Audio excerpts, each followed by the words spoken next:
We have some breaking news this evening. St. Louis Blues captain Alex Pietrangelo has been advised by his team to pursue free agency. Talks apparently have broken off. What does this mean for his future and where could he end up? We'll discuss that coming up next.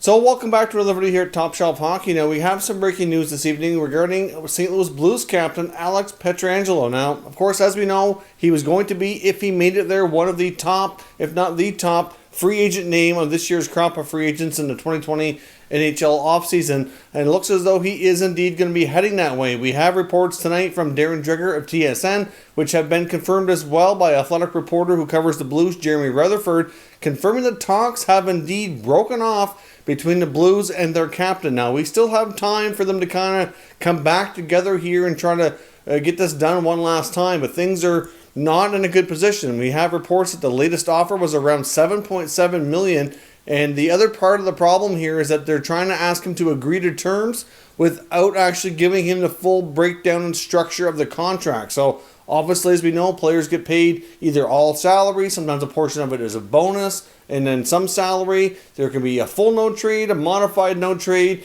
and it looks as though a lot of those other fine details are pieces of information that the Blues don't really seem to be wanting to discuss, because Rutherford's reporting that the Blues want him to agree to the AAV without knowing the remainder of the contract details, which this just seems really weird, considering how long he's been there and how important he's been to them. I've been saying it all along, I don't understand why they're playing such hardball with him and why they brought in all these other defensemen. They brought in Justin Falk, they brought in Marco Scandella, they signed him to contract extensions almost immediately. It just seems weird. Pietrangelo is certainly a better defenseman and more value than both of those guys, so I don't really understand Doug Armstrong's motives here, but it looks as though Pietrangelo very well could be wearing a new jersey next year, and the odds now are higher than they've ever been. Now, we have reports before from Pierre LeBrun and others, I think Elliot Friedman chimed in as well, that they had to guess his top two destinations that he would want to go to would be the Toronto Maple Leafs or the Vegas Golden Knights. Now, of course, Vegas has a lot of pluses when it comes to tax implications. The Leafs have a lot of appeal because that would be his hometown team.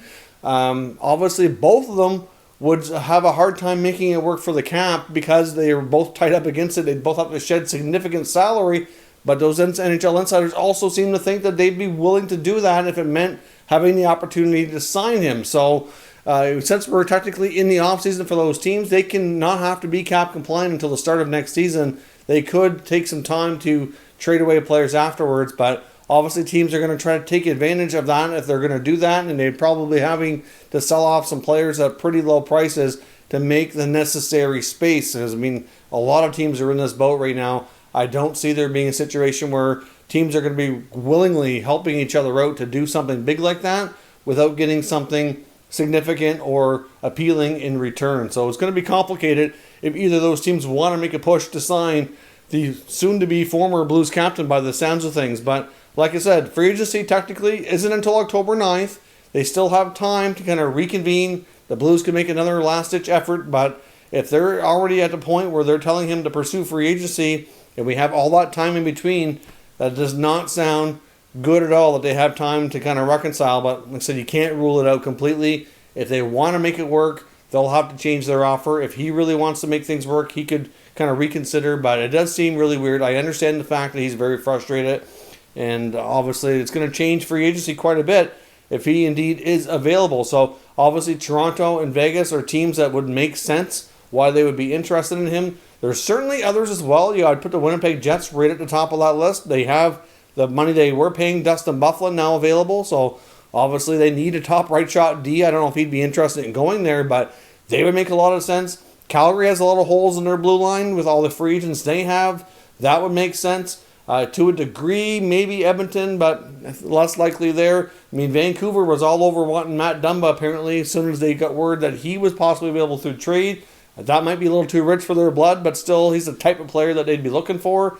There's not going to be any shortage of interest. Somebody will pay him what he wants, which is rumored to be between $8.5 and $9 million. Somewhere, something close and comparable to Roman Josi.